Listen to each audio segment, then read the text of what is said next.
was born and raised in Nigeria. So you came to this country with only $100 in a suitcase. My dad just was out of my life. So things were so hard that I don't ever recall able to eat a full boiled egg by myself. Started like sleeping in the car and in friends' houses. I failed in over 13 businesses before I made my first six figures. So sometimes the way to your customers is a bridge customer. Because I know with the wrong person, like you that. can lose just about everything. Don't date city girls. Sound like you had a flashback. Yeah. Things that help me because having the good marriage, the Bible says, "He that find a wife finds a good thing and obtains favor from God." I failed in over 13 businesses before I made my first six figures because I was trying to wing it myself. Okay. Right? I don't ever recommend anybody going to a business just to make money or to just launch a business just because. Daddy. Take a real man to be a daddy. Mommy. 1, 2, 3, I go. was reading a little about you on your website, and also saw a couple of podcasts that you did. Just your story alone that was very fascinating to me. I guess the fascinating part was, so you came to this country with only $100 in a suitcase. Yes, that's the story that really brought me here. Yeah, you know. So I really wanted to just get the backstory on that. You know, how did you get to that point and all the way up to this moment? You know. Thank you for having me on your show. Absolutely. And it's been a pleasure to be here. So everybody, I'm Dr. Uyi Abraham. I was born and raised in Nigeria. Okay. So I came to America years ago with just $100 and a suitcase of clothes in search of the American dream. Right. So growing up, I always wanted to be a gynecologist, a medical doctor. Right. Because it's like one of the fastest way to get out of poverty. Right. In Africa, you have to be a doctor, a engineer, Right, lawyer, or they think you're a failure, you know? Right. So I was trying to like please everybody by doing that. So I came to America, then I found that things were a little bit different here. And it was, very difficult for me initially. Right. My first job, I was working at the movie theater. I was making about $6.15 an hour. Jesus Christ. So I was the guy that would tear the tickets for people and sweep after. Right, after the popcorn and all that stuff. And I was so hungry that I'm poor and broke that sometimes people would buy some popcorn and nacho cheese and not finish it or even eat it. And if I'm sweeping and I see somebody open their stuff, I just help myself because they're hungry. And starving, so to speak, So I was sleeping in friends' houses and couches. So it's couch hopping, basically. Yeah, in my car. Wow. So that's how it was, Then, of course, a lot of people feel like the only way to make it in America is to get a job. So I did what everybody was doing, which was get a job and try to go back to school and try to work my way through that. Right. But then a few years after, when I married, and my last job, I was working as a school bus driver. Really? Wow. Yeah. So I was making about maybe $14 an hour thereabout after about 2 years. And then it just dawned on me that there's no way that you can make it with a 9 to 5. Exactly. Yeah. And be able to sustain my family. And we have our daughter at that time and do the things I wanted to do for myself, for my family, for God, for my generation with $14 an hour. Right. So entrepreneurship was going to be the way. And so that's what launched me into the journey of entrepreneurship. And I wish I can tell you that it was just a bed of roses. It wasn't. It took time to get me to where I am today.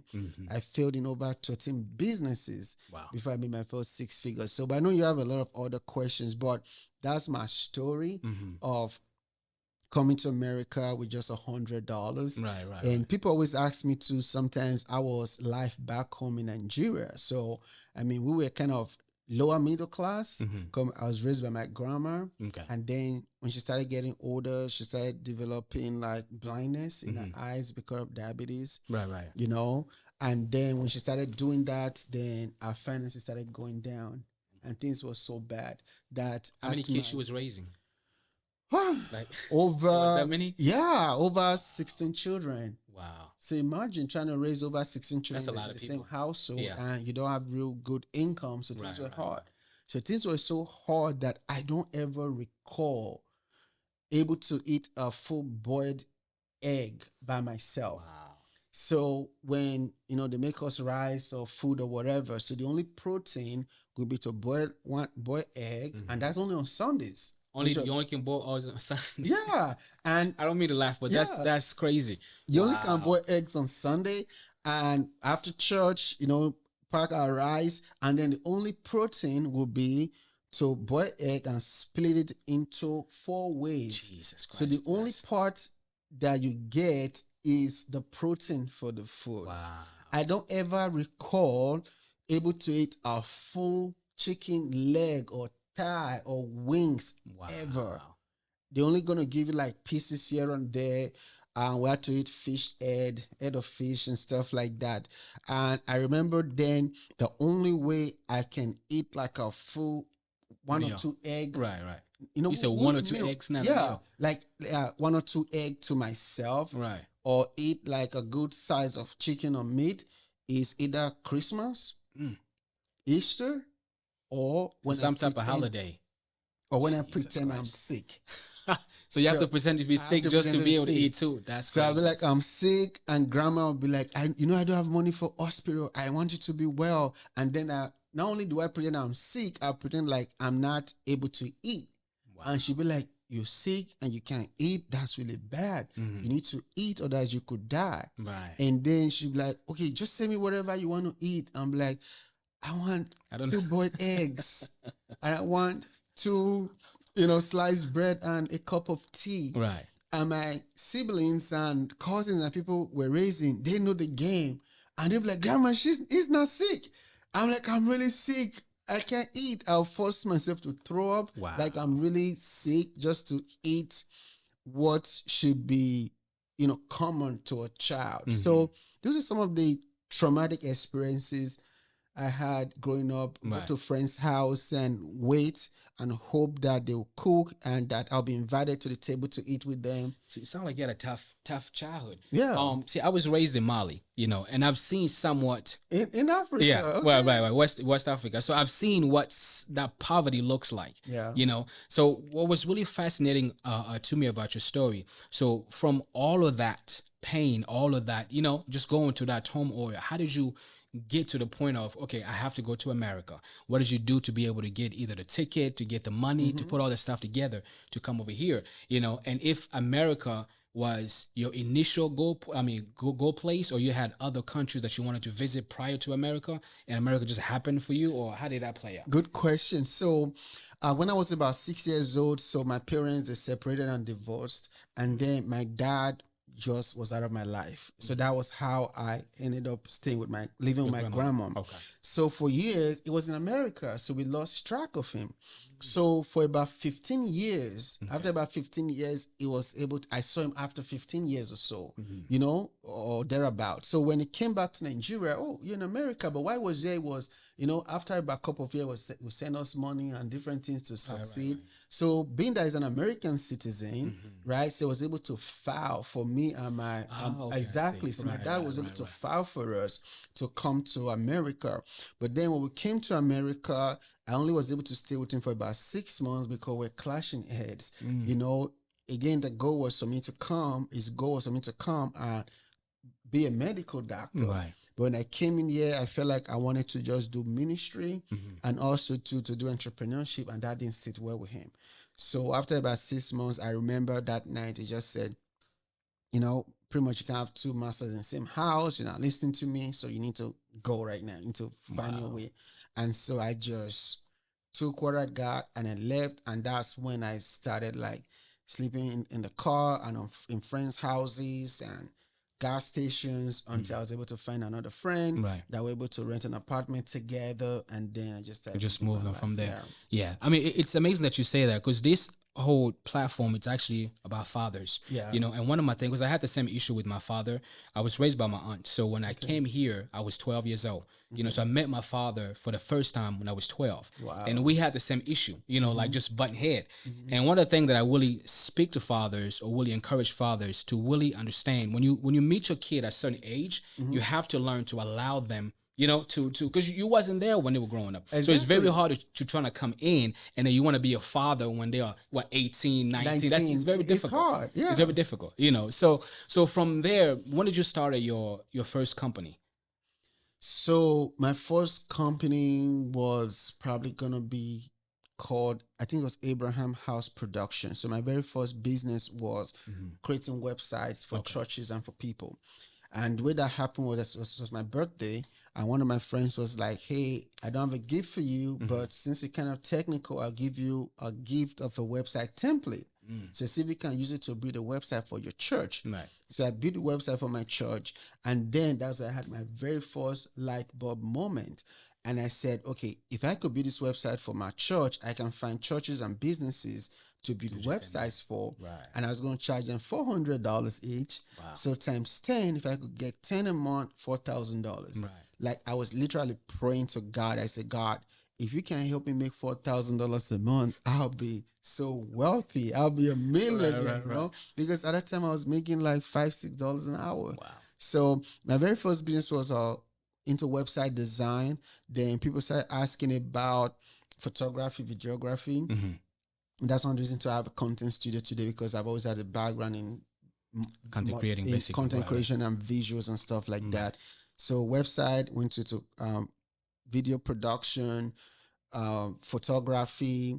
Then that was kind of the basis of the business. Right. Then afterwards, I started seeing opportunities, started learning, started reading, started investing in coaching and mentorship and stuff like that. Started thinking bigger. And then from there, I've had so many businesses, from restaurant. Right. You know, I've had a restaurant, which I would never advise anybody to get into. It's a tough business. Except they know what they're doing. Yeah, it's a tough business. I had to shut my restaurant down.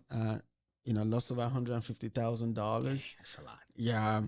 So restaurant, I've had a car dealership. Really? I've had a clothing line. I've had a print shop. I've had multiple tech companies. So I've just kind of been a serial entrepreneur, because I just was always trying to find the thing something that will help me to experience financial freedom. Right. And the ones I was doing, not that they couldn't, but at the time there was not as much information. Like, I know videographers now that made 6 figures, for example, but back then it was very hard. Yeah. People wanted to pay $500 for a wedding, and you couldn't charge a lot. So there was no way. So when I saw that many of these businesses didn't create a clear path for me to experience financial freedom, then I tried to switch to a different one. So I've, kind of done multiple things to get me to where I am today. Okay. So one of the things that that really got me to start focusing a little bit on money, I was reading the other day that they said the average American have 2 jobs. Yeah. So even with that 2 job, they still can't make the ends meet. Yeah. And one of the thing that was actually an issue for me was, you're doing all this work. Sometimes you're working 40, sometimes 60 hours a week. You have no time for your kids. You have no time for your family. So I wanted to jump a little bit into business. Let's say, you got your LLC, you got your INC. So what's usually the next step from there? You got the business. I mean, you got all the document that you have, to get the business going. What would you suggest, like, the next move from there? Very good question. So I would say the first thing is that you have to have a problem to solve. Okay. Right? I don't ever recommend anybody going to a business just to make money or to just launch a business just because, right? You have to have something you're solving for, right? For example, I started Vonza.com because which is the only one tech company to help entrepreneurs to run their business online with 1 tool instead of 12. Right. Because I was frustrated with using many different tools to run my business online. This for that for that. It didn't make sense. Right. So I felt like there should be one simple one to help me run my entire business. So there was a problem I was solving. So before you launch your business, right, figure out what problem it is you want to solve. You have a restaurant because you probably want to solve problem of providing quality food, or better African food, African food or whatever, right? So there's that, but it has to be something you're passionate about, you care about. I have a passion or a problem you want to solve. The number 2, I'll say, before we get to LLCs, get a mentor. One of the reasons why I failed in over 13 businesses before I made my first 6 figures, because I was trying to wing it myself. A mentor is somebody who's already successful, right, who's already done what you're trying to do, and then they can guide you. Sometimes just your mindset, build your confidence up, or show you strategies that you don't know. So number one, solve a problem. Number two, get a mentor. Number three, I would say your LLC, right? In Georgia, it's about $100, so it's very affordable. Right. Get your LLC, get your EIN number. Then once you get your EIN number, then open up a bank account, right? Then once you do all that, then I'll say get funding, get his business funding, which is easier now. If your credit score is 620 and above, you're able to get some business funding. That means open up credit cards in the name of the business so you can use that fund to run your business. Now, many banks might not fund you if it's a new business, a new LLC, right? But there are banks that will fund you if your credit is good. So your personal credit got to be on point. Exactly. Right. Okay. Your personal credit will be the guarantor, and if your personal credit is the guarantor, then banks do not usually care if it's a new LLC or not. They're still going to give you some money.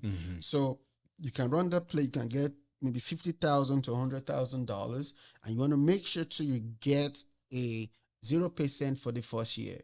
So that is pretty much like getting free money. You're not paying interest on it. Then you can use that money to run your business, right? Then depending on the type of business you're running, you might need a team, or you might need a VA, or you may just have to start on your own and get it going.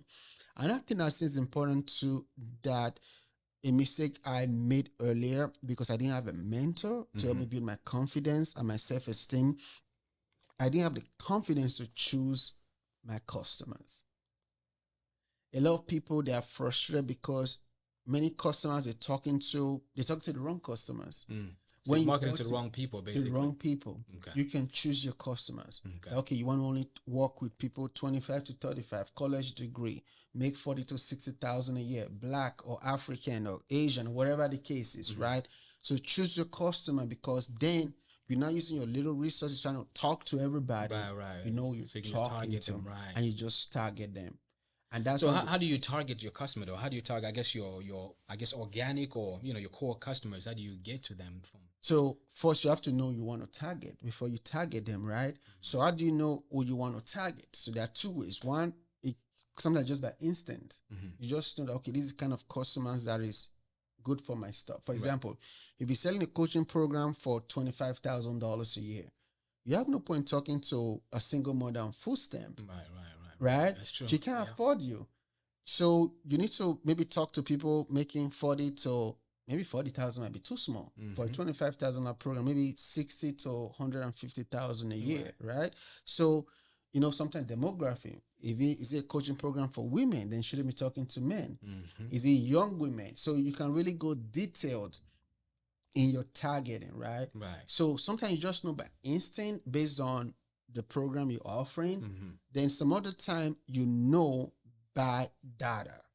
Data means you just launch it with the best you can and see who's vibing with you. Right. See who's coming back. See who's coming back. See who likes it. See who's saying this makes sense. This is what I want, right?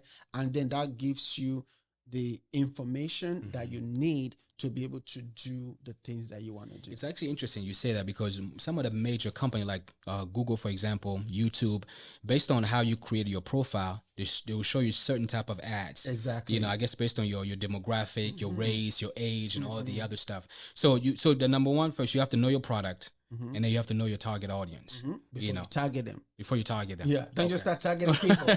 Just be like, online business is hard, but you're talking to nobody when you're trying to talk to everybody. Right. And it's actually because I just learned the other day when I was looking to my analytics, I saw that my core, I actually thought my videos and everything that I was actually, my content, it's actually created for fathers.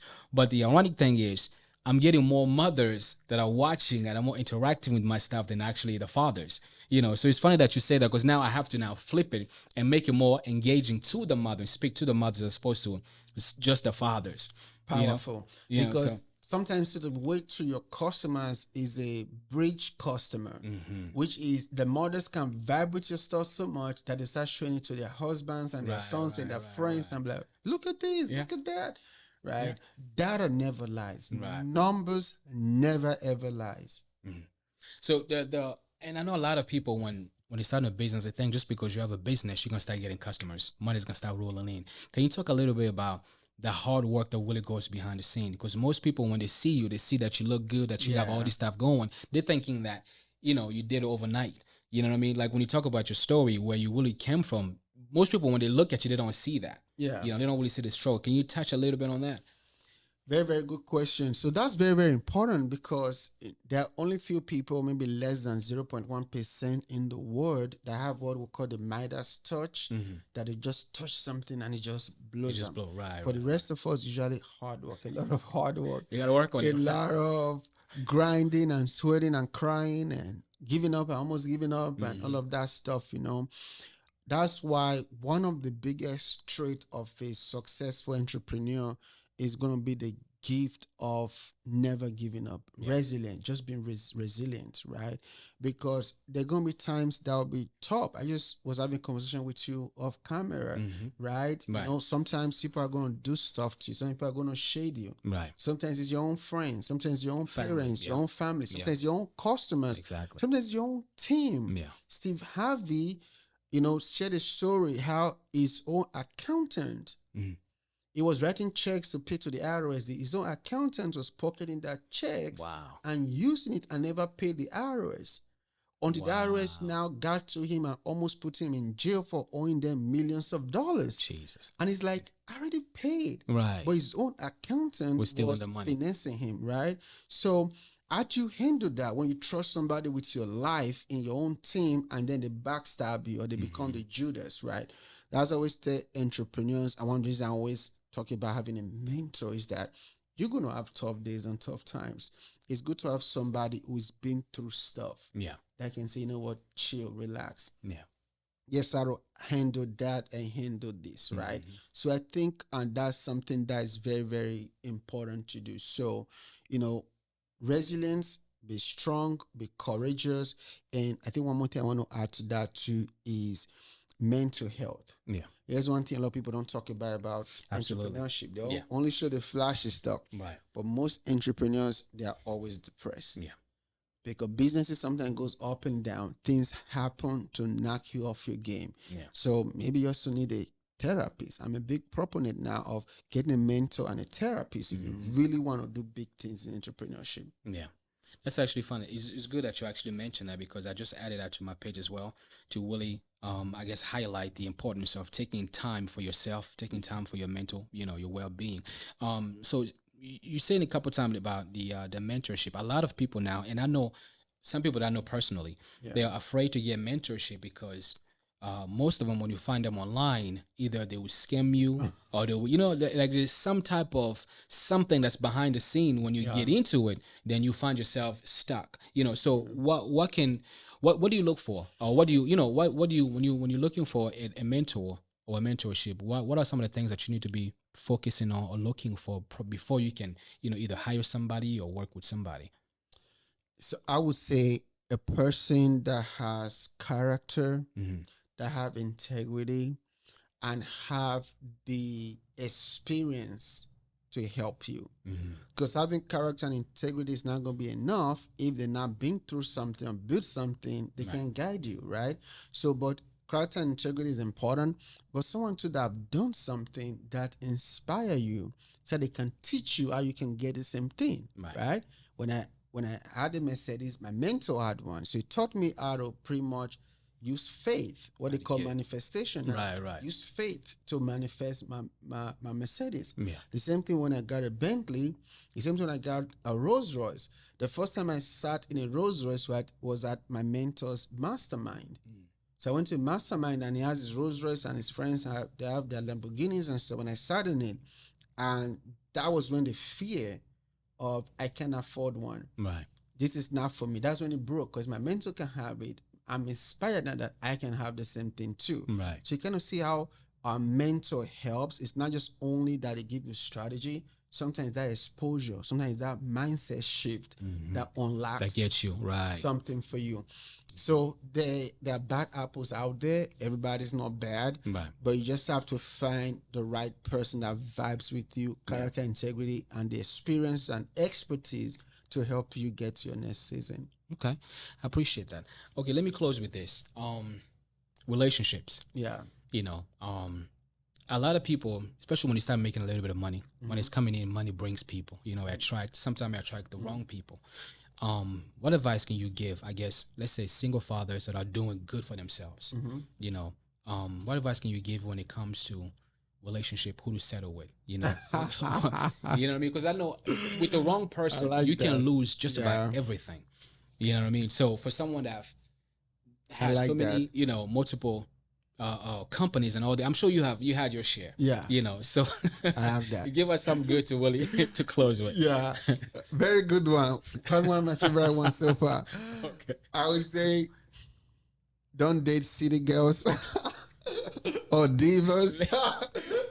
Leave the Instagram models alone. The Instagram models, leave them alone. Right. If a girl probably have done something to her body, she probably Right. Anyway, let me leave that alone. But to get more serious now. Sound like you had a flashback. Yeah. You know, she's gonna be paying for that for the rest of her life. Right. You know, I think it's good to have a wife and a partner. That's one of the things that helped me because having the good marriage. The Bible says, "He that find a wife finds a good thing and obtains favor from God." And the Bible says, one can chase 1,000, two put 10,000 to fly. So two people fighting together is better than one person fighting by himself, right? Yeah. So here's what I looked for. This is what God told me. Look for a woman who really loves Jesus, not just going to church or whatever. Right. Really have a relationship with God. And a woman who is kind and a woman who loves to serve. That was it. It's simple. If she loves God, simple, but it's hard to find. Yeah. That's simplicity. It's hard. It's harder now. You know, but let me break it down real quick. Right, please do. If she loves God, she'll be kind to you. She won't do you bad. She won't do you mean. She won't do tit for tat. Right. Sometimes men get crazy sometimes. Then number two, she's kind. She always look out for you. She always puts you first, right? And number three, if she serves, she will always serve you. Yeah. Even on your good days and your bad days. And also, too, she will serve the vision that you have. That's powerful. And when you have those three combinations, loves God, kind, is a servant, serves, right, you will always be fine. Look for that. You guys need to save from some of these Instagram models. I'm telling you. Somebody told me deceiving. That. It's deceiving. Right. Somebody told me that some of the best, if you want to find a really good woman right now, she's probably not on Instagram. That's true. She probably not on TikTok. That's true. I believe that. Yeah, I believe Instagram, that. city girls, they just want to take. I don't get it. That thing is, how can I get from somebody? How can I get Chanel? Not all. Some of them. How can I Most of them. Yeah. Most of them. Yeah. Well, that's true though. Most of them. Call this clip out. You know, how can I get Chanel back? How can I take? How can I have this wonderful life? How can I be retired? How can I have this, have that? But I'm like, okay, but ma'am, what are you also bringing to the table? It doesn't have to be money. What are you bringing? How are you helping him? What are you providing for him? It doesn't have to be money, right? If you don't have that mindset, the Bible says woman is a helpmate, right?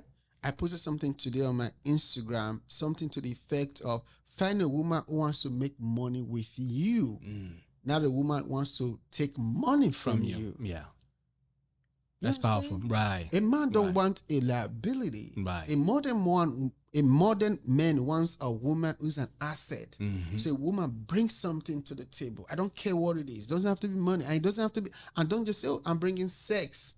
Or I'm bringing a fine body. That is not enough anymore because a man can have really good sex and have, you know, Instagram models or escorts that are fine. That's not enough, right? What else can you bring to help build? And that's a word they love. These women, they attack me on so much, man. They'll be like, I don't want to build no man. I don't. Okay, but you want somebody else to build you, right? Build him so that you can come take what somebody else. A lot of them don't see it like that, though.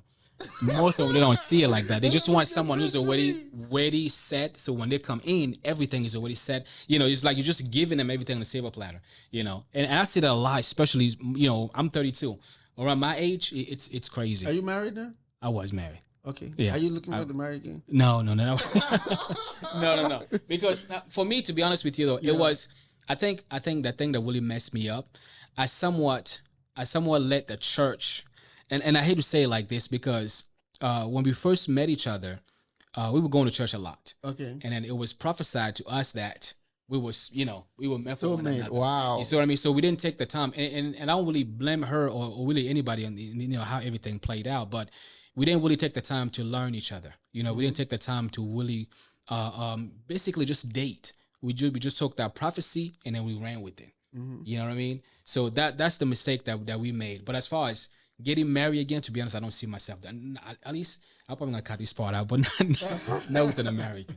Like it has to be an Who African. knows? I mean, God can, because sometimes too, when God wants to elevate a man, He sends a good woman to him. Yeah. Right. Sometimes I would say never, but because who knows, you might be the next best woman for you. Right. That will just blow your mind. Right. Yeah, But I'm sorry to hear that, and sadly, it's one of the experiences of a lot of men nowadays. Absolutely. We just had a podcast, before this one, Right. and that's one of the part of the conversation too. A lot of women don't get it, that a lot of men are just getting frustrated with Absolutely. the mindset of this modern Instagram women. It's not working. Yeah, it's not working. And see, most of the time what I do is because I have to give people information, so I read a lot. Yeah. And just about every study possible, a lot of these women, it's not working for them. Yeah. City girls, baddie, I can do it by myself. It's not working. You know what I mean? Yeah. And it's like, I don't understand why they're still pushing. I'm not saying all, of course, but the majority of them, they're still pushing. They're still pushing forward. And then every time they always hit the wall, So I don't know. It's hopefully one day when they hit the wall, I guess when they hit the wall hard enough, they're going to get it. So again, I thank you though, truly. I thank you. And I didn't want to take too much of your time. So this was very, very, very informative. And I learned a lot, to be honest with you. And I'm sure my followers will also learn a lot from it.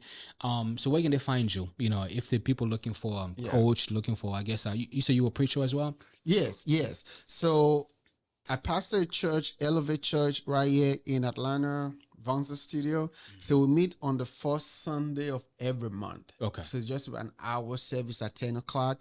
Then also too, I am the founder of Vonza.com, the only fastest growing all-in-one platform. I was going to ask about that. If we can talk a little bit about Vonza before we close. Thank you so much. So Vonza is the entrepreneur's dream. Okay. So without Vonza, you're going to try to run a business online. You're going to be using one tool for your platform, one tool for your email, one for your website, one for you're going to have all these different tools, wasting time and money. Right. So what we did brilliantly was that we combined 12 plus tools that anybody needs to run a business online in one place. So with Vonza, you can have your website, your courses, your digital products, your podcast, your marketing, your sales funnels, everything in one dashboard. So no more logging into all these multiple tools. Right. So everything's right there. Everything is right there. And they're all seamlessly connected together. Wow. So we help entrepreneurs, coaches, creators, and schools to power their business online. That's nice. Yeah, so that's what Vonza does. So we launched it about 3 years ago. Okay. Right now, we're about 15,000 plus customers. Wow. And at a recent valuation of over $30 million.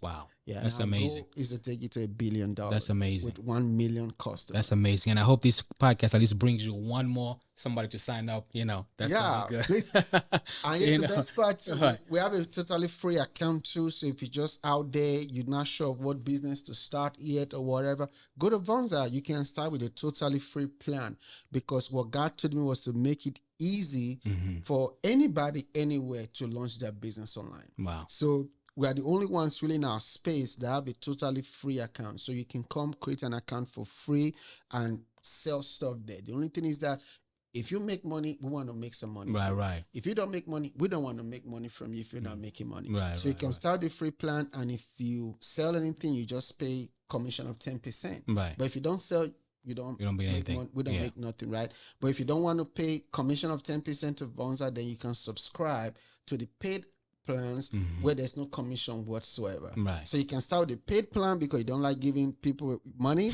or you Just can to try start it with out. the free one. Yeah, to try it out and see, right. Sell some things, pay some commissions, and upgrade to the paid plan. That's really nice. Yeah. That's really nice. Thank you. Honestly, thank you though. All right, so where can the people find you? Instagram, website? Instagram, UYI Abraham, Uyi Abraham, or go to Vonza.com and follow us in our social medias. Perfect. Thank you so much. I really appreciate you. Thank you so much. It was a pleasure.